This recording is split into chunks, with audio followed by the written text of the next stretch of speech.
My fiancé and I hosted our first joint holiday dinner. I cooked for days. Her parents arrived, took one look at the table and said, "We'll just eat before we get sick." My fiancé whispered, "Don't react. It's just how they are." Her mother started rearranging my dishes, pushing mine to the end. "These are too experimental," she said. I spent the night sitting on the balcony while they played cards and laughed. Not once did she defend me. 2 days later, her dad called me unstable in a family group text I wasn't even in. She forwarded it to me with no comment. "Let me tell you what it feels like to be invisible in your own home. This happened last Thanksgiving. We live in Cary, North Carolina, a quiet place, good schools, decent people. I moved there for Nina because it's where she grew up and where her parents still live. I thought maybe being close to them would help build something. I wanted to be part of a real family. Mine's small, scattered. I was hoping hers could feel like home. I was wrong. We'd been engaged 6 months. She wore the ring every day, posted pictures of us together, smiled like she meant it. I believed she was proud to be with me. But this Thanksgiving changed everything. I said we should host a real dinner. Not a potluck. Not something out of boxes. I wanted to do it all start to finish. Show them I could take care of her, make a home, be a real partner. She seemed hesitant at first. "Are you sure?" she asked, biting her lip. "They're hard to please." "I don't care," I told her. "This is for us. I want to do this." So I did. I spent 3 days in the kitchen. Nina helped clean and set the table, but the food? That was all me. I planned every dish. Turkey brined and slow roasted. Sweet potatoes with brown sugar and bourbon. My mom's cranberry orange stuffing. Garlic green beans, homemade rolls, pumpkin pie from real pumpkins, not a can. I even made a vegetarian option because her mom doesn't trust meat from men who aren't trained. The morning of Thanksgiving, I was running on fumes but proud. The table looked like something out of a magazine. I wore a nice shirt, lit candles, poured wine. It was supposed to be special. They rang the doorbell. Her mom walked in without saying hi. Her dad gave me a tight nod like I was the valet. They looked at the table and stopped. Just stared. Not a word of thanks. Not a smile. Her dad sniffed the air and said, "We'll just eat before we get sick." I thought I misheard. Her mom made a face and said, "This smells bold." Then she started moving the dishes. She took my stuffing and moved it to the far end of the table. Replaced it with a box of crackers she pulled from her purse. "These are safer," she said. I looked at Nina.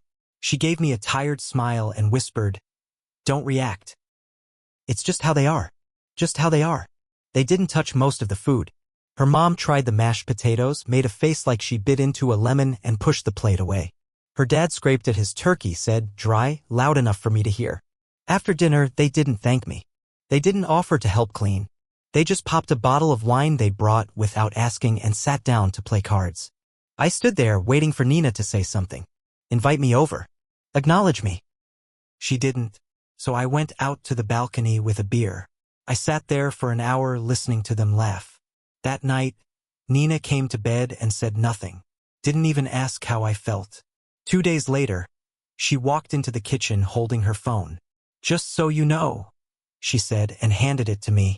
It was a screenshot from their family group chat. I wasn't in it. Her dad had written, "If he flips out over dinner next time, don't be surprised. He's unstable. Unstable." Nina just looked at me like she didn't want to be involved. I stared at her. "That's it." She shrugged. "They're just protective." That was the moment I knew. I was never going to matter to them. But worse, Nina wasn't going to make them. So I made a plan. The first thing I did was stop talking about it. I didn't yell. I didn't demand anything. I just let the silence stretch between us. She must have thought I was over it. I wasn't. That weekend, I cleaned the entire kitchen by myself. She stayed in bed, scrolling on her phone. I packed the leftover food into containers and dropped it off at a shelter. I didn't tell her. That Monday, I started looking at the lease. Her name wasn't on it. I'd been covering most of the rent, most of the bills. Her income was spotty. She freelanced as a copy editor, made enough to keep her car running and buy wine for girls' nights. I'd been supporting us, really. I never brought it up because I didn't want her to feel small. Now, I didn't care about that. I started quietly separating my stuff. Moved some important documents to my desk drawer at work. Took pictures of things she might claim were ours that were clearly mine. Logged into our shared Amazon account and changed the password. She didn't notice. Then I called my brother. He lives in Asheville, 6 hours away. I asked if I could crash with him for a bit. He didn't ask questions. He said, "Say when." I waited 1 week. During that week, she acted like everything was fine. She'd kiss me goodbye in the mornings, send me memes. She even suggested we start talking about wedding venues. I just nodded. Then came Sunday. I told her I was going to the store. I loaded up my car instead. Not everything, just what mattered. Clothes, tools, my laptop, the framed photo of my mom, the good knives from the kitchen, my knives that I bought before we even met. I left a note on the table. "Nina, this isn't working. Your silence hurt worse than their words. I don't need to be tolerated. I deserve to be respected. You watched them tear me down and said nothing. That told me everything." I turned off my phone and drove west. She called 17 times in 3 hours. I didn't answer. The next day, I got a flood of texts. From her sister, even one from her mom. "You could have handled this like an adult." I laughed at that one. By Tuesday, she sent one last text. "I told them they were wrong about you. You didn't even care." That's when I knew she still didn't get it. She wanted me to believe that silence was love, that letting people walk over me in her name was normal. So I gave her silence back. I blocked her. Every number, every social. I even left our mutual group chats without a word. And then I did something else. I sent her family the recipe for that cranberry orange stuffing along with a message from a fake catering company I created, Special Touch Events. The message read, "Thank you for your feedback. We'll be sure to tone down the flavors next time. We understand some palates are more comfortable with bland food. Chef A." Then I posted the whole Thanksgiving story on Reddit. Not here, but somewhere it would get attention. It did. Her mom's quote, "These are too experimental," became a meme for a while. I never mentioned names, but local folks started piecing it together. She deleted her social media a week later. About a month after I left, I got an email from a coworker. "Hey man," it read. "You okay? Just saw this." Attached was a Facebook screenshot. Someone had tagged Nina in a post that was making the rounds in local groups. The post was long and dramatic. It was her. Full public rant mode. She wrote about how some people weaponize cooking to guilt others, how emotional immaturity can hide behind kindness. She even said she tolerated emotional manipulation for years. That's when I realized she was flipping the story. She was turning it into a pity campaign, making it sound like I'd been controlling, that I'd used food as some weird way to get her family to like me, and when they didn't, I imploded. I didn't respond. I didn't post anything. Instead, I took screenshots. All of it. I knew her game now. She wanted sympathy from her circle. She wanted to erase her role, her silence, the way she folded into her parents' cruelty like it was normal. I wasn't going to let that happen. I knew something about Nina that she probably forgot. She had a blog. Barely used anymore, but still live. And in it were old posts, really old. Ones she probably thought no one would ever look at again. One in particular was a Thanksgiving recap from 2 years before we met. She described that year's meal as disgusting, roasted her cousin's vegan pie, and made a snide joke about her dad pretending to gag at stuffing with too much flavor. She even wrote, word for word, "Honestly, if you can't take a joke at Thanksgiving, you shouldn't come." That line stuck with me, so I made a post of my own. Not to Reddit, to Medium. I wrote a story, very calm, very simple. No names. Just a story about how I cooked a holiday dinner, how my partner's parents insulted it, how she said nothing. I included quotes. I mentioned the balcony. I mentioned the text message calling me unstable. Then I included a screenshot of that old blog post. With that line, "If you can't take a joke at Thanksgiving, you shouldn't come." I ended it with this, "I guess I couldn't take the joke, but now I know the joke was never mine to understand.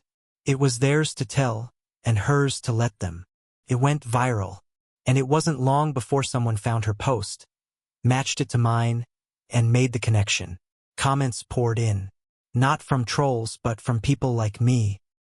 People who'd stayed quiet too long, who'd been the outsider at someone else's family table, who'd swallowed insults because they loved someone who couldn't or wouldn't stand up for them.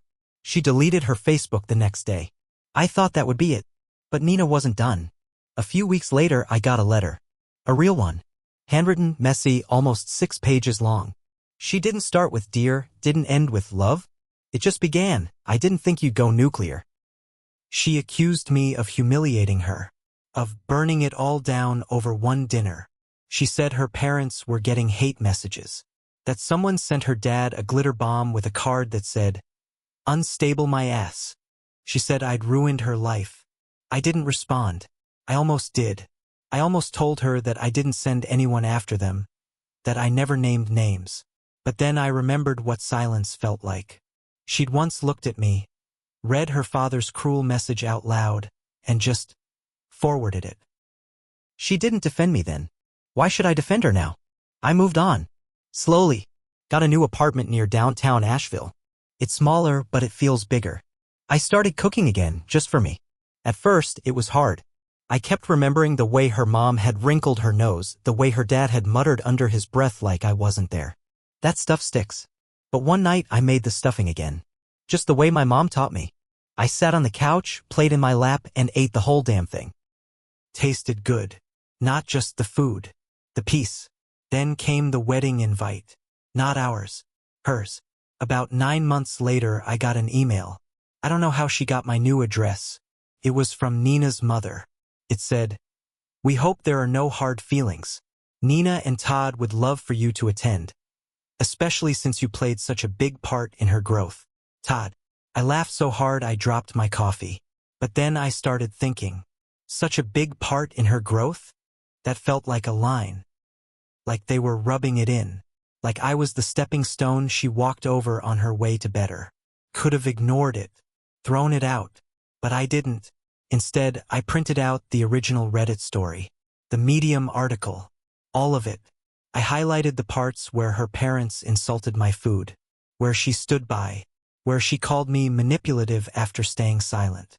And I mailed it all back in the RSVP envelope. Under, "Will you be attending?" I checked no, and next to it I wrote, "I already went to one dinner where I wasn't welcome. I never heard back. But I heard from someone else." 2 weeks after the wedding, I ran into Nina's cousin at the grocery store. She recognized me right away. "I just want you to know," she said, looking around, lowering her voice. "That story you wrote. It opened a lot of eyes." "Yeah," she nodded. "Half the family didn't go to the wedding. They sided with you." My heart skipped. She leaned in. "And Todd? He's just like her dad." That part didn't surprise me, because people don't just turn into their parents. They defend them, they repeat them, and sometimes they marry them. Me? I kept cooking, I kept writing, and I kept my peace. I didn't get the ending I wanted, but I got the one I earned. And maybe that's enough.